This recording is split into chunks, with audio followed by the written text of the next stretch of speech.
एक छोटे से गांव में अजीज नाम का एक लड़का रहता था। बचपन में ही पिता की मृत्यु हो जाने के कारण परिवार की आर्थिक स्थिति बड़ी खराब थी। अजीज की माँ कुछ पढ़ी लिखी जरूर थी, लेकिन उतनी पढ़ाई से नौकरी कहाँ मिलने वाली थी। इसलिए घर घर बर्तन धोकर और सिलाई का काम करके किसी तरह अपने बच्चे को पढ़ा रही थी। अजीज स्वभाव से थोड़ा शर्मीला था और अक्सर चुपचाप बैठा रहता था। एक दिन जब वो स्कूल से लौटा तो उसके हाथ में एक कागज था। उसने माँ को कागज पकड़ाते हुए कहा, माँ, मास्टर जी ने तुम्हारे लिए ये चिट्ठी भेजी है, जरा देखो तो इसमें क्या लिखा है।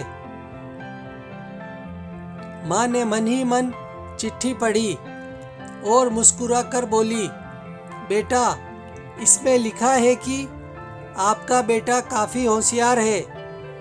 इस स्कूल के बाकी बच्चों की तुलना में इसका दिमाग बहुत तेज है और हमारे पास इसे पढ़ाने लायक शिक्षक नहीं है।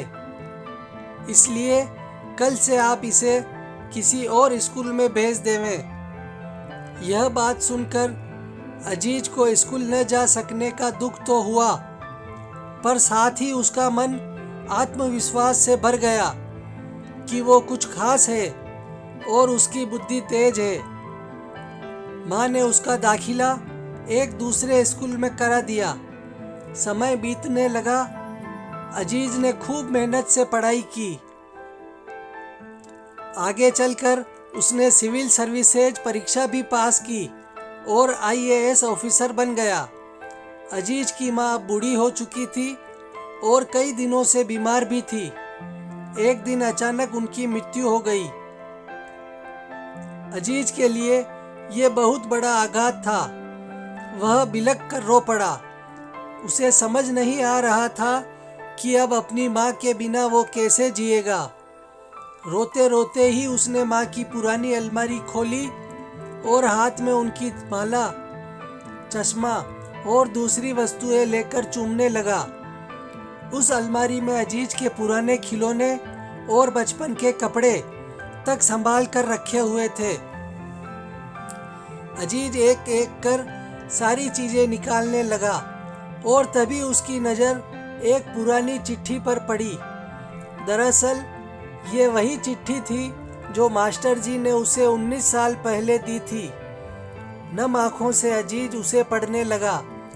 आदरणीय अभिभावक, आपको बताते हुए हमें अफसोस हो रहा है कि आपका बेटा अजीज पढ़ाई में बेहद कमज़ोर है और खेल कूद में भी भाग नहीं लेता है। ऐसा लगता है कि उम्र के हिसाब से अजीज का दिमाग विकसित नहीं हो पाया है, अतः हम इसे अपने विद्यालय में पढ़ाने में असमर्थ हैं। आपसे निवेदन है कि अजीज का दाखिला किसी मंद बुद्धि विद्यालय में कराएं या खुद घर पर रख कर इसे पढ़ाएं। सादर प्रिंसिपल। अजीज जानता था कि भले उसकी माँ इस दुनिया में नहीं रही, पर वो जहाँ भी रहे उनकी ममता, उनका आशीर्वाद सदा उस पर बना रहेगा। भगवान सभी जगह नहीं हो सकते, इसलिए उसने माँ बनाई। माँ से बढ़कर त्याग और तपस्या की मूरत भला और कौन हो सकता है। हम पढ़ लिख लें, बड़े होकर कुछ बन जाएं, इसके लिए वो चुपचाप न जाने कितनी कुर्बानियाँ देती है। अपनी ज़रूरतें मार कर हमारे शौक पूरा करती है।